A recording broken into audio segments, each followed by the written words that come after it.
Are we filming? We're filming. Okay, I'll stop doing that then. Hello YouTube! Welcome back to the Every Closet. My name is Stephanie, and along with my partner Ethan, we are two full-time resellers on places like Poshmark and eBay. We resell used clothing and anything else you can wear.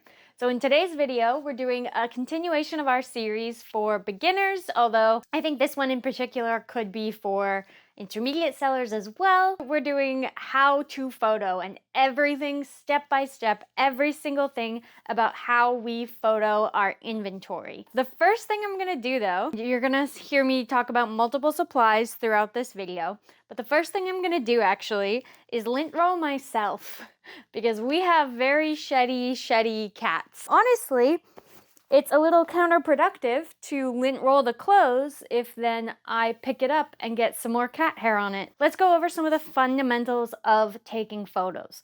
So the first thing you're gonna need is something to take photos with. We use an iPhone. It's really simple on an iPhone because it has square mode. If you're listing on Poshmark, all the photos need to be in square mode, or I think on other phones it's called 1x1. We also use an iPhone because then all of the photos taken on this phone can go upload to the computer into the iCloud, and then they're just there automatically, which is very nice. So we have this phone and another phone, both connected to the same Apple ID. And so when we take photos on either of those phones, one stays here at the office all of the time and one comes back and forth with me. Both have access to all the photos that are taken on the phones and then also on the computer when we log into iCloud.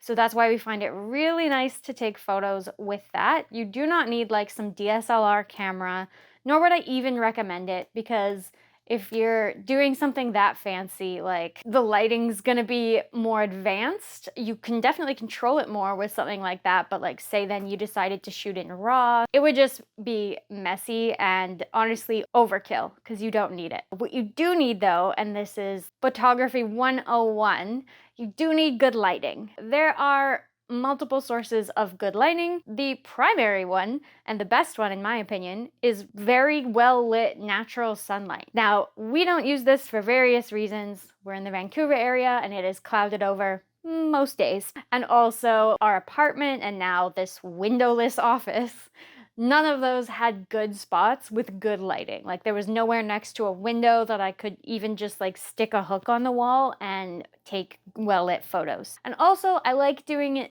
independent of the sunlight, because even though sunlit photos do look a little bit better than artificially lit photos, you have to do your schedule around the sun. I don't know how often whatever window you have gets sunlight, but if it's only a few hours a day, then you're limited and that's not great for growth. So we did, and I need you to know that you don't have to do this, we bought this giant photo tent. We did this because we saw a few other Poshmark resellers who had this at the time when we were looking for it. Our very first solution to photography was flashlights and like a draped background, like a sheet. It was not elegant, it wasn't very well lit, and this is so brainless and easy for us. About the photo tent, we have it hooked up over here, so we can just turn it on and off with that one button, and we don't have to do all these individual light dials. But all of these lights, and there's like 1, 2, 3, 4, 5, 6, 7, 8, there's 8 lights, and they all have a dimmer, their own dimmer. So you have a ton of control over how much light is coming onto your backdrop. This thing also came with this giant white background. We've had it for like 2 years now. The other side got kind of dirty. We clean it sometimes, but the other side got kind of dirty, so we actually just flipped it over. And that's how long this stupid thing has lasted. It's amazing. It's great, and like we wear our shoes in here as well, and you can see if I go really close, the floor is a little bit scratched and scuffed, but a lot of that actually just comes out with the Mr. Clean Magic Eraser, which is great. Especially like anything back here, like there's little scuffs just from like rubbing clothing, but those come out with a magic eraser. Whenever we're gonna put stuff on the floor, we just have this vacuum thingy here, and we just go, and then, yeah, that's like the technical term for it. So anyway, this is where we take photos. You do not need this exact light tent, but if you do want it, There will be a link down below in the description, and I believe it's around $500 for Canadians and $350 or so for Americans. Something like that. Or at least it was back when we bought it. It's convenient, I will say that. But if you just have like some professional lights, or especially if you have sunlight, you do not need this. You especially don't need it to start your business. So like, if that sounds like a huge investment for your business, just don't even make it yet. Just put things on the internet and people will start buying them. Just get the best lighting that you can. Make sure you're at least trying, like with flashlights or bright lights you have. What I will say that we've learned about artificial lighting is if you're going that route, I would recommend either getting white LED lights or something where you can adjust the white balance. So a lot of professional lighting, you can adjust it from white to yellow, yellow to white. These ones we have are just white, but they mimic sunlight a lot better than the yellow LED lights do, and I also find them a bit brighter. And don't be afraid to experiment with the lighting. Like, don't just put all these up and be like, all right, that's it. We have some dimmed. Don't think that more light is better always. It's not. Sometimes dimming is good. Like, just take photos and see what looks best on your setup, whatever you end up doing. Let's get into the photoing process. So as you've seen before, and I've gone over the office tour with you guys, I think once, definitely once, possibly twice. In light of that, click one of these videos wherever it is, and that will give you kind of all of our office tour with all of these tools. But let's just go into the photoing. So we use these boards. Now, all the black writing is permanent, so I'll go like this, and it's not going away. And then we can just fill in with dry erase markers. That way, the board and the stuff that we measure, it never changes, but the amounts do, and then I can just erase it between. We also have this inventory code up here where we put codes from this wall that we're replenishing from our inventory system, and the code goes here, and then we take a picture with this board. So let's just start and the process will make sense. So this is where we hang things where they go that need to be photoed. So I'll grab this dress, classic Babaton dress. The first thing I do, I hang it up on this hook, which is very convenient for me. And then the first thing I'm gonna do here is this ready to be photoed? So the first thing I do is I check very thoroughly for flaws. People are sticklers, and you want to be very thorough about checking for flaws. These lights help a lot with that. There's a lot of times where you can't quite see a flaw in dim lighting, and then you put it under here and it's like, I'm a flaw. This is a little suede dress. As you can see, there's a little like fluffs and stuff on it and little tiny inconsistencies of the direction of the suede right now, but nothing that's a flaw that I'm seeing. You want to check all the seams. All the seams could have rips and holes. Check everywhere. You also even want to check like up here. These seams often can have issues, though thankfully that doesn't. Often one that gets me is armpit stains, which wouldn't really be a thing on a black dress, but if it's a white item, that can be something that you can't really see in the store, and then you put it under the lights and it's like, there's an armpit stain. Also, you're gonna wanna check if it works. Do the laces do up? Do the zippers work? Are the buttons good? Are they about to fall off? Anything like that, because you wanna know anything that could possibly be wrong with your item. It could very, very minorly use a steam, because it has this like one little crooked wrinkle here. I'm not going to steam it because that's quite perfectionist, and we do care about efficiency here, but I am going to lint roll it. This can also help with some of like the directional inconsistencies, but it's also just gonna get rid of some of those little fluffs and stuff that stick to it. I mean, it's black suede, so that makes total sense to me that it would have a lot of little fluffs showing. I would say that the reusable ones aren't as sticky, which is so unfortunate, and I hate that, but it's just so much easier with these sticky ones. I think they pick up more lint. That's just my opinion. If you have a reusable one that works for you, hey, let me know down in the comments, because I'd be interested in knowing about that. But yeah, then you can just take off the sheet, and there's the next one ready for the next item. We've checked for flaws. There's not really flaws. We lint rolled it. We would have steamed it, but it's pretty good right now. So the first thing I do with photoing, I grab my trusty iPhone, and then my phone's already set to square mode here. So this is quite an old iPhone. It has square mode there. Then I stand back far enough that I can get all of it. And these are the photos I take, and I take these almost every single time. So I take one of the front from pretty far away, and then I come a step or two closer and take another one of the full front. Then I want to get all the details. This is where I'd try and find angles where you can kind of tell it's suede. I would get the seams. This has these seams down here down the side, which can be like helpful and flattering when you're wearing it. So just details and the front. The next most important thing to get is the tag. You have to get a picture of the tag. It is very helpful for many things when you're listing. So I want the tag with the brand and also the size. And if there isn't a size here, sometimes there is on the fabric tag. But regardless, you still want a picture of the fabric tag because a lot of people want to know what the fabric is. So here's the fabric tag, and I want a very clear picture of the front and back of it. You don't have to get, if it's like multiple pages, multiple languages, you don't have to get that. But what I'm really looking for here on this piece is the fabric content. And also, because this is an Aritzia piece, it has this style number down here. So that can help me find what the actual style of this dress is later when I'm listing. So I want really clear photos of that. So then the next thing I would do, turn it around, and you're gonna do the same thing on the back. So you're gonna do one from there, step closer, one, and then just a few angles. So it's useful to know there's this kind of back slit here. So I'll take a photo of that. Make sure I get sort of like the length, get that it has this zipper back closure. You could take one with it sort of undone as well to show how far the zipper goes. Just whatever you can think of. Like usually things have a lot more detail than a solid plain black dress. So there's more stuff for us to capture, but like as long as you get a very clear photo of the front, a very clear photo of the back, whatever details you think are interesting or notable, a picture of the tag, brand tag and size tag, and then a picture of the care tag on the inside if it's still there. And of course, if there were flaws, you would get a very clear photo of the flaw.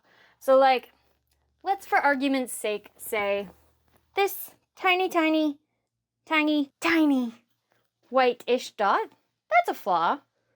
I feel like it could come out, but whatever. We're going to take it as a flaw. So I would take a very close-up photo of it, and then I would take a slightly less close-up photo of it to show context of where it is.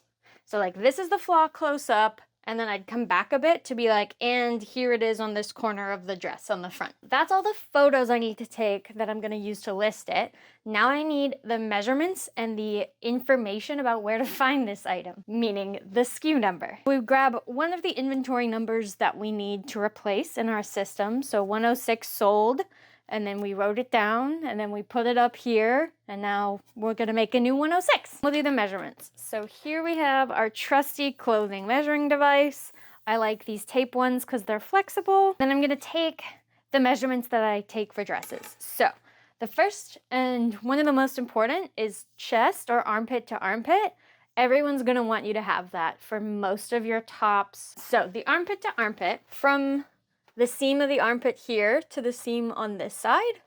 And you don't want to stretch it like more than, like if there's elastic in this, you don't stretch it past where it goes, but you do want to make sure it's fully flat, right? So like if you had it kind of like this for the waist, and like it was kind of bunched, and you took this measurement, it says 13.5, but then you lay it flat and it's 14.5 because that's where it is at its maximum. Do you know what I'm saying? So don't stretch it, especially if it's elastic, don't stretch it, but make sure it is laying completely flat. So from this corner of the armpit to this corner of the armpit, and I do believe that's about 17 inches. And this is a size 8, so that kind of makes sense to me. If something seems really off to you, I'd like think about it, but like a size 8, 17-inch across the chest one way, that makes sense to me. So write that down. I don't measure the waist if it's the same as the armpit to armpit, but on this dress, obviously it's not going to be, and there is a very clearly defined waist here. Very convenient. So I'm gonna do the waist, which as we talked about before, is a good 14.5. So a bit smaller than the armpit to armpit, that makes sense. A lot of people with dresses, especially something like this, where the skirt doesn't just continue going out, will ask you for the hip measurement. So I will take it just to save myself time later. And the hip measurement is just wherever the widest point is around the hip area, right? So like here I would say I'd stretch this as wide as it goes, and wherever the biggest measurement is, that's what I'd call the hips, because that's what people have to fit into. It should be a bit bigger than armpit to armpit usually. 18.5 seems to be the widest point across the hip area, so we will do that. 18.5. Ordinarily wouldn't do shoulders on a dress. The only times I do shoulders is like blazers, suit jackets, especially men's, things like that. Those are the ones that people usually want shoulder measurements for. I don't usually do shoulder to shoulder on dresses because it's very clear here that it would be from this seam to this seam, but on a lot of dresses, there's no seam there. And then it's just like, where on the shoulder do you start and stop, right? Which is exactly what I'm gonna say about sleeve length. Sleeve length, we used to measure from the top of the shoulder down here, but then we ran into a lot of items with dropped shoulders, with no shoulders, dolman sleeves, you know, just draped shirts. And I realized you're not going to be able to tell what I mean by the top of the shoulder. We now have it standardized for everything by doing it from the armpit. So we measure all of our arm lengths from the armpit, which is usually much more defined than the shoulder is, especially on like modern women's clothing. So we go from the armpit to the end of the sleeve. And I write that in the listing as well, because it wouldn't be clear otherwise. So I have it written here on the board, and I have it written in the listing, because I want to be really clear about what I'm measuring, especially because like it's shorter this way. So a lot of guys would be like, how is it that for sleeve length? And I'd be like, oh, it's from the armpit. This is 10.5 inches. So nice, like half length sleeves. We're going to record that. We skipped over shoulders because you don't need to do all these for every item. Like again, if it didn't have a defined waist, I wouldn't do the waist, etc. We always take our length from the back upper seam to the very bottom, because it's straighter from the back, and this is like where the top is. So I go from the center, middle, top, all the way to the bottom. That's exactly 40 inches. Nice. So that tells people sort of the length of the dress, 40 inches. I always call it back of collar to bottom of hem. That way they know exactly what I'm talking about, because length could be a few different measurements and we want to be exact. This is where I would also write any notes. Like say if there was a flaw, I'd tell myself where it was. If there was something I wanted myself to know, like no size tag, something like that, I'd write a little note. Or like maybe like inside zipper or like whatever, if it had special features that it was hard to photograph. But this doesn't really have that. So then the very last photo I take for each and every item, also in square mode, is this board. So this board has all the information and is one of the most important photos because it's got the inventory code and the measurements. So I hold it up here and I take it with the items so that if this photo got separated somehow from its photos, I can go, oh, it's that black suede dress. And I also like to take it at the end of the photos, because then if I take it at the end, say we were doing 5 pairs of jeans in a row, and I had a hard time telling apart which photos belong to which jeans. Well, if I end each jeans with a board photo, I can go, okay, jeans 1 to the board photo, jean 2 to the board photo. And that way you don't get lost. And I know this seems really bogged down in details, but these are the things that come up when you're photoing and listing thousands of items of inventory. These are the little things that can get items lost, that can get little mistakes, and you end up shipping the wrong item or losing an item or anything like that. So these are the like little nitpicky things that we do to make sure that we don't ever have and we still do, yep, because we're humans. So sometimes we lose things, but this is how we minimize it. So then this item is done. After photoing it, I've already lint rolled it. I would have steamed it if it needed it. And so it's ready right now to go to the buyer. I don't want to put it somewhere where it's going to become less ready, if that makes sense. That's why we use our plastic bag system. So I'm very sorry about the plastic. I know it's the devil's work, but there's a reason that businesses use it and it's very reliable. So the next thing I'm gonna do is I'm going to put this where it's gonna go in the inventory. So I take this off and it's ready to go. It's got all of its photos. It's got an inventory number. So then I just fold it up as nice and compact as I am able to.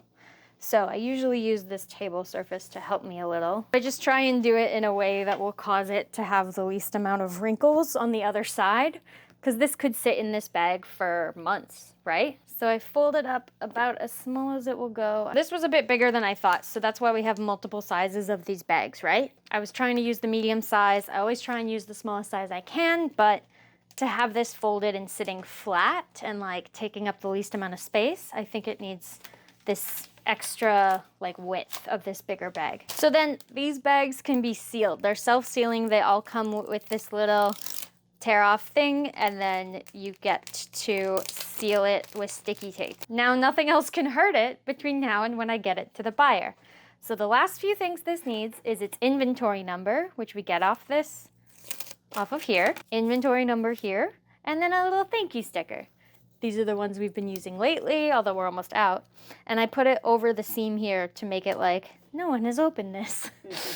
Like it's new from the store.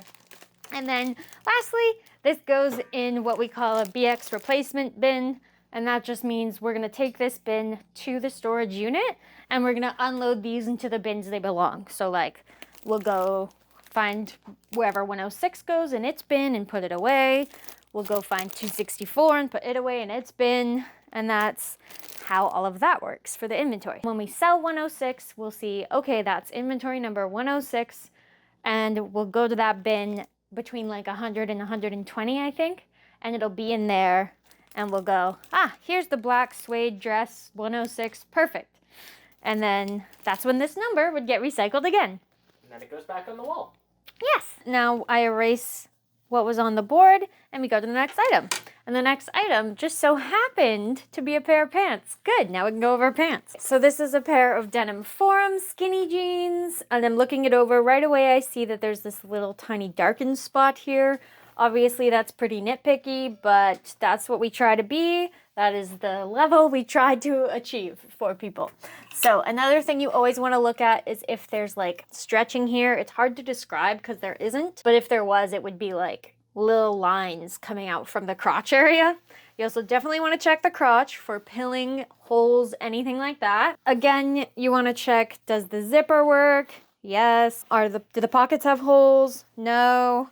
The bottom cuffs can often get dirty, so that's a good spot to check. The only thing I see that I'm gonna point out as a tiny little flaw is this little darkened spot here.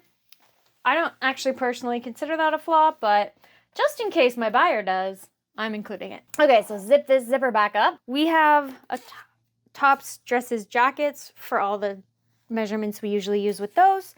And then we actually have a bottoms rompers because you need different measurements. We're gonna do the waist across, the hips, the rise, the inseam, and the full length, as well as the leg opening, since we do a lot of flared pants these days. First, let's pick an inventory code number. I'm just gonna pick from the left over here. These are gonna be inventory number 18. So signing back in, it is still in square mode, but if it wasn't, I would pick it. Now I'm gonna want 2 photos of the front, so back up, and then one a bit closer. Now I'm going to do the details. So on this, I would consider details to be like a nice picture of the bottom cuffs so that you can see that they're clean, because they are. Little picture of the pockets and as well the zipper fly, because people like to know that kind of thing. I'm going to take a photo of this little tiny little flaw thing. So I take a photo of it close up so you can see it fully. And then I go back up a little bit so you can see the context. So I know now that this is like on this left inner knee. Now, as usual, we take a picture of the brand tag. What is important to me is the size as well as this, which is the style name. I love jeans brands that put the style name. What I'm finding a little strange, 28 length. Oh, okay. They're just saying the length. So it's a size 27, but it's a 28-inch length. So usually that refers to the inseam, but I just want a nice clear photo of all of that. And then while we're here, I know there's going to be another tag on the inside where they have care tag, so I want that. This again has information. There's an article number, or a style number, which is fantastic, as well as the breakdown of the materials. And then I'll take a photo of the front as well. It has the washing instructions, which I wouldn't include if I was running low on space for photos, but I'm usually not. And I just hang this back up here. Okay, and then take photos from the back. Want to see the whole back, and then as close as I can get while seeing the whole back. A few details, this like suede-ish patch, the shape of these things, and maybe sometimes I can include pictures to be like, look, no wear. And if I was gonna do that, I'd do like kind of a picture of the crotch as like a, wow, there's really like no wear here at all. And sometimes people are curious if you don't include that, like, why didn't they show that? Is there something wrong with it? I tend to take too many pictures and then narrow it down later. We're good with pictures for that. Now I need to measure. And I need to tell you about the measurements for pants. An obvious one is the waist across. People will just be timesing this by 2 to get their full circumference of the waist here. So here you can see it's just over 13 and a half, just a little more like 13 3/4, which I am going to write. So then if you times that by 2, 27 and a half-ish. So that makes sense because they're a size 27. Next you're gonna need to know is the rise. The rise goes from the seam of the crotch. So you go from the top of the front here, straight down here, and that is an 11-inch. So that's the rise, which tells you if they're like low rise, medium, high rise. Then from where you just were is the inseam. So you go from this crotch seam and you go down and you get the inseam. Here we have 26 inches. I'm just gonna make sure that's what it is if you follow the inseam all the way. Yes, it is. So it's 26-inch inseam. This is why we take the measurements, because I think it intended to be a 28-inch length based on what it says up here, but we measured it and empirically it's 26. So that's why I like to measure it, because women's sizing is stupid and they put numbers and they don't mean anything. That's my opinion. Next, we do the full length. So that's just from the top here to the very bottom. That's 37 inches, which makes sense because 11 plus 26, 37, makes total sense. And I'll quickly do the leg opening because why not? 5 inches. So that's just across the bottom of the leg, and it kind of tells people how flared the leg is or what they're like gonna have to fit their calf through. And while we're here, I might as well do hips, which is again just wherever it's the widest. So here to me it looks like it's about the widest here-ish because it gets smaller and then it definitely gets smaller. So at the widest point across the front is 16 inches. This would be for rompers and jumpsuits, so we don't need that. That was all the measurements I wanted to take, and we have the inventory code, which is awesome. Let's now take the final picture, which tells us the next photo will be a new item, and it tells us all the information we want to know. Then we fold them up, and we have so there should be no reason now that we should ever have to open this package until the person buys it and we ship it to them, right? Because if someone asks us a question, we should have every single answer to every single possible question already answered. That's why we do it this way. It's supposed to be a one-touch system. So if someone asks, what's the fabric content? I have a picture of that. If someone asks, what's the rise? I have a picture of that written down here. I also redundantly write it again in the description. And then I still sometimes get people asking anyway, but I don't begrudge. I just want to have all the information so that I don't have to open this package again. And then the inventory code goes anywhere on here in the middle, and the thank you sticker goes right on the seam there. Here's your lovely unopened package from the Every Closet. And then it just goes in this pile again to be taken to storage and put away properly. Wonderful. Okay, so that was tops and pants. Let's quickly go over some other situations that you're gonna come across, right? So I really wanna talk, I'm not gonna do this whole sweater, but I'm just gonna talk to you about some things that come up here. So this is a Babaton sweater, and as you can see, it doesn't need to be lint rolled. It doesn't need to be steamed. What it needs is the sweater shaver because it's got all this pilling. This is very removable, especially with a sweater shaver, it's kind of like a magical device. When our employee was like, she didn't know about these and she was like, oh my God, it just looks so much better now. We are wizards. We are wizards. They get rid of pilling. They're very useful. They can also help with a little bit of lint sometimes. There's little blades in here, right? And so you hold it flat up against whatever you're shaving. I rarely, if ever, rip anything, but it's happened before. I would say that the most careful areas that I want you to be in is stuff with lots of spandex.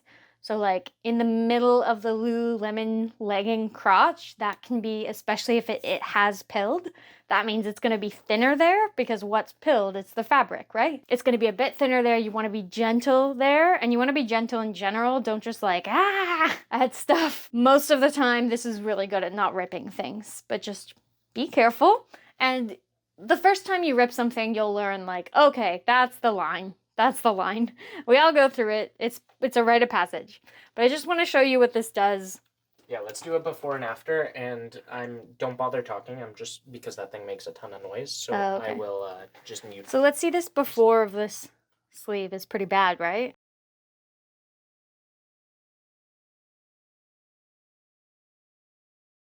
I'm not going to finish this, but as you can see from this side versus this side, it does make a huge difference. So pilling happens places where the fabric rubs against itself, and then it kind of wears down at that fabric, right? And that's when pilling comes up. So that's why it would often be in leggings in the crotch area or in armpits. And wool and sweaters are often quite pilled, so it really helps with that. But yeah, just looking at this side of the sleeve versus this side of the sleeve, you could see why we do it.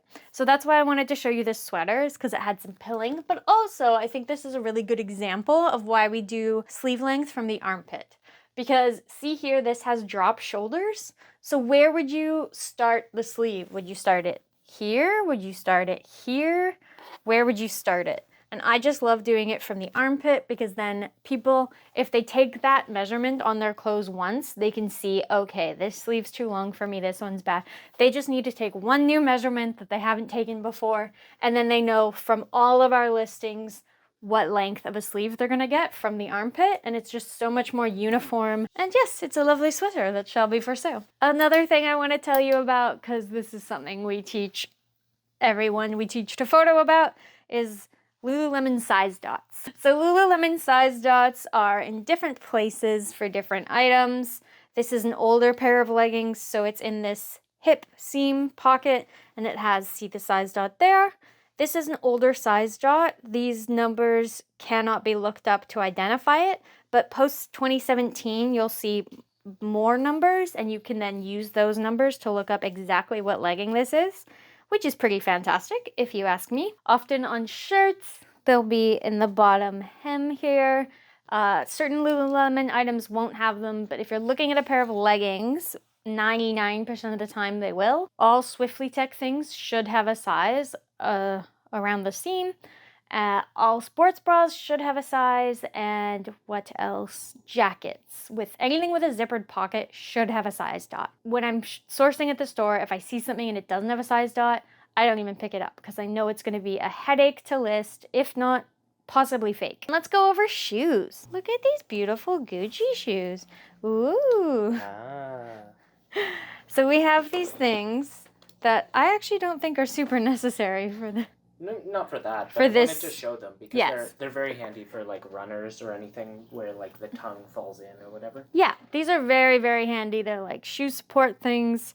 They go in every shoe. They can just go like this. I think that this shoe holds up pretty well on its own because it's quite structured, but it can be especially good for sandals, so that way you can like do up the back straps around it other than just like having it flop to the sides.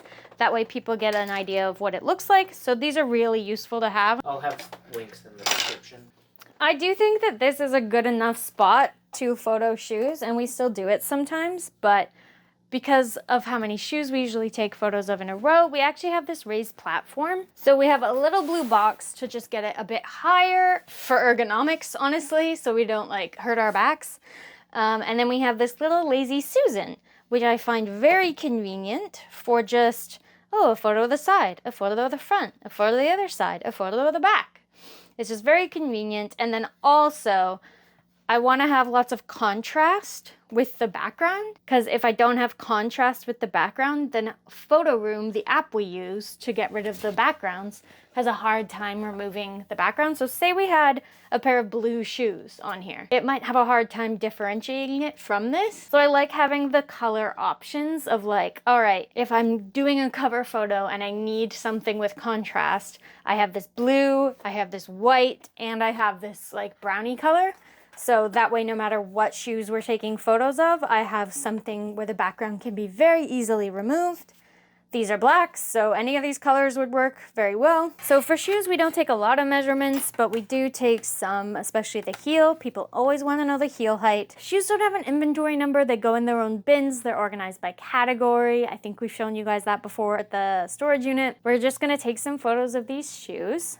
And I like to be extremely overkill thorough with that. I would come down here on this nice padded mat and I would take a photo. I would try and get a photo that I can use for like a nice cover photo shot. And then I just want to go in on the shoes and get every single detail. So I would get a very clear, as clear as I can, photo of the inside, especially when we're selling luxury goods. These are Gucci shoes. I want the people to be able to see every single authenticating mark on these shoes. So this zipper says Gucci. I'm going to take a picture of that. I want very clear of the outer soles. That way, if your buyer knows anything about authentication, they can also have even if they don't actually, they have confidence because you're not hiding anything from them, right? Like if you're not showing these identifying markers, that could be a sign that like maybe you don't know what you're talking about, or maybe you're scared someone will notice they're not authentic. I want them to know I'm showing you everything about this shoe you're gonna know before you get it. Okay, and again, I would check for flaws and wear, check the zippers. These work good. I'm gonna take the inside tag as well. Just make sure it's clear on the camera. Nice. And then I also want to get this heel stump here is a little worn, so I want to get a nice clear photo of that so they don't have any surprises. You always want to emphasize the flaws. You do not want to de-emphasize them. They will notice in person. They will definitely notice. And then I'll grab another photo here because it says Gucci right here, so that's another spot for authentication. And then I just want to be really thorough about taking photos of every angle of the shoe. So I want to get the toes. I want to get from the back side. I want to get from either side of both shoe. So now I want, from this side of this shoe and this side of this shoe. I want to close in on anything that could be wear. So like there's this tiny little I don't even know, like a slightly lightened mark there. I want to get a photo of that. I want photos of all the wear, and you absolutely need a photo of the bottom soles, not just where you can see the size, but to see the wear on those. So I'm going to do that for both shoes. And another picture, because these nubs are definitely where the most wear is. And then I'm going to grab them both so you can see that I have both here. That was a lot of photos, but they are Gucci, so that was the photos I take. And then the measurements I take are going to be the length of the heel for sure. So for the heel, you want to go from the ground, which is, here in this case, to the top of the heel here, where it becomes a different fabric. So I go, hello, and it's, whether you follow it or whether you go straight down, it seems to be 3.5 inches. So it's a 3.5 inch heel. If there was a platform, I would measure the platform, but there is not on this shoe. And then I also want to measure, because these are kind of ankle boots, the floor to the top of the boot. And this would be a lot more sensible if it was like a taller boot, but I still like to have it just in case. So I'm going to go from here to the floor. That's 6 inches. It's also 6 inches that way. So it's 6 inches. So from the floor to the top of where it stops at your foot, that's good. It would make more sense if these were taller boots, but I still like to take it. And then we take the heel And then that's it. So then what I would write on this board, heel 3.5 inches. So then I want to put the labeled size. I want the size as it says it here. And I just do that because sometimes it can be hard to see in the photos. And I just want to make sure that I know for myself that it's an 8.5 B size. That's what the size says from Gucci. And then I would just take this as the ending photo again. So I just make sure that you can kind of see it's those Gucci boots and take a photo there. That's the last photo. And then these shoes are photoed and ready to go into the shoe bin. I think important points to remember are, especially from our system, we just love to have it where when we're done photoing it, it's done with us. Like we're done with it until we ship it to the buyer. I know it's like really thorough what we do up front here, but we think it's important because of all the questions people ask. We do not live with our inventory anymore. So if someone asks a question and we're not home or even near the storage unit, we would have to go drive there and then pull that item, take it out of its packaging, and then measure it again or whatever, and then put it back. So we try to avoid that at all costs. That's a lot more time consuming than it is to just include all the information that we possibly can up front. Have good lighting, whether it's sunlight or artificial light. Be very thorough in your photos. Make sure that you can see every facet of the item, every detail. On a luxury item, make sure you can see every authenticity marker. So wherever it says Gucci, wherever it is claiming to be Gucci, I want you to take a nice close-up photo of that so that your buyer can read it and can have confidence in your luxury items. And you might as well do that for non-luxury as well. Like, more confidence, more better. It's a good system to get into. So one more thing we've been adding for our luxury shoes lately is because when we go to ship, we often have been putting these in plastic bags anyway to keep them like extra safe. We don't want, like, if we ship them in a box without a barrier between that, like what if the box gets wet, you know, and these are expensive shoes.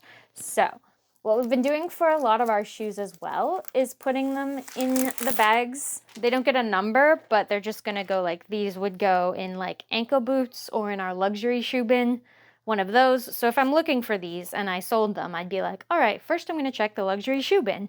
Oh, I don't see them there. Now I'm gonna check ankle boots. Okay, that's what I would do with these. It also just helps, like, because all the shoes go in the same bin, it keeps the shoes from getting each other dirty or worn. And I especially like doing it with our luxury items now because we had, I think, one luxury item that got slightly more worn in our storage. And I was like, well, this can never happen again. If we have a pair of sneakers that has some dirt on it, that dirt can't get on my Gucci shoes, you know what I'm saying? We have a frick ton of thank you stickers, so I think it looks nice, and hopefully the buyer appreciates it. So now again, we have all the measurements we could need. We have the size, we have all the photos to submit this for authentication, which we will do. So we should be able to just put this in a box and ship it whenever someone buys these, which is the whole concept behind our whole photoing thing. So that was our video wrapped up on how to photo. That was every single step we take on how to photo in our reselling business. So hopefully now you have a really good idea. Like, basically you could come in here and take our photos. Could you please? No, I'm just kidding. And that was part of this series of how to get started reselling on Poshmark. In the next video, we're going to be going over listing and how we do that. Again, very step by step. That way, if you're a beginner, you can just follow along, and we're trying to make it like super easy for you guys. And yeah, let us know if you liked this video. If you want the listing video, let us know. Hit like down below and hit subscribe, and that will give us many happy memories and times. If you have any additional questions on photoing, on listing, on inventory, anything at all, please leave them in the comments below. I'm going to be doing a bit of a Q&A soon, so hopefully I will get to any and all of your questions when we're doing that. So thank you guys so much for watching, and we'll see you in the next video. Bye bye.